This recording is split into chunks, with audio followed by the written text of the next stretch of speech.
fasting is ordained by God for our blessing.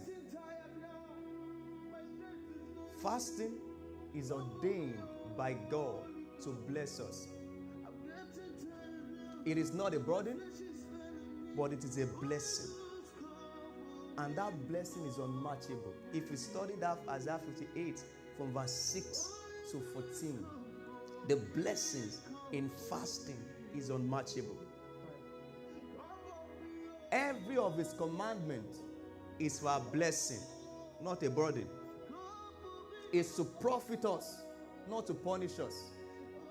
It's to groom us and not to grieve us.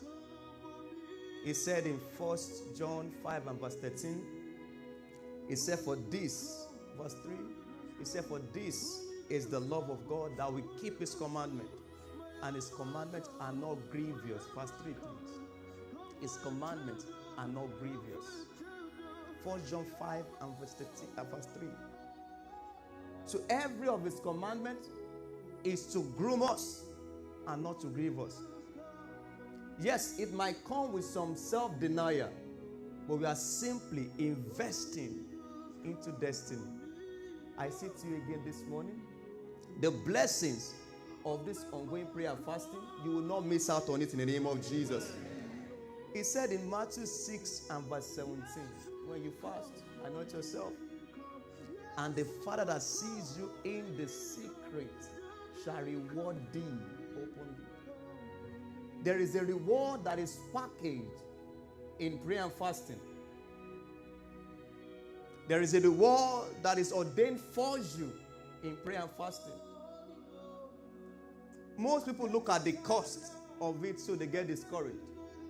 But I say to you, the cost of prayer and fasting cannot be compared to the amazing weight of glory that God has packaged in prayer and fasting. He said, for howbeit this kind goeth, but by prayer and fasting. There's a kind that would never go except we engage the covenant mystery of prayer and fasting.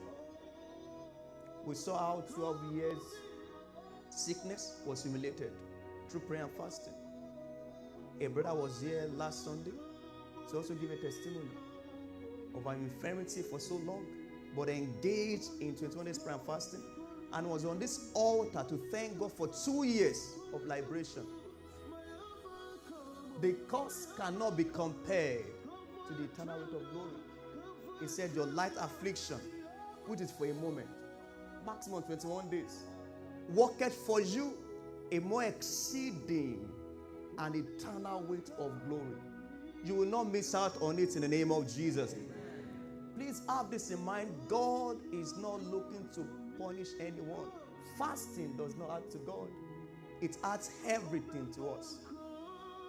The psalmist said in Psalm 63 and verse 1 to 3, he said, O Lord, thou art my God, early will I seek thee. My soul thirsts for you. My flesh longeth for you in a dry and a thirsty land where no water is, to see thy power and thy glory. So as I have seen thee in the sanctuary, there's an eternal weight of glory, unmatchable to the cost. Yes, it may take self-denial. You might miss some meal, but you are investing in destiny. And God's glory is the cure for every shame of life. God's glory is the cure for every reproach of life. So I say to you once again this morning, all through the 21 days prayer and fasting and beyond, you will never know shame in the name of Jesus. You will never know shame in the name of Jesus.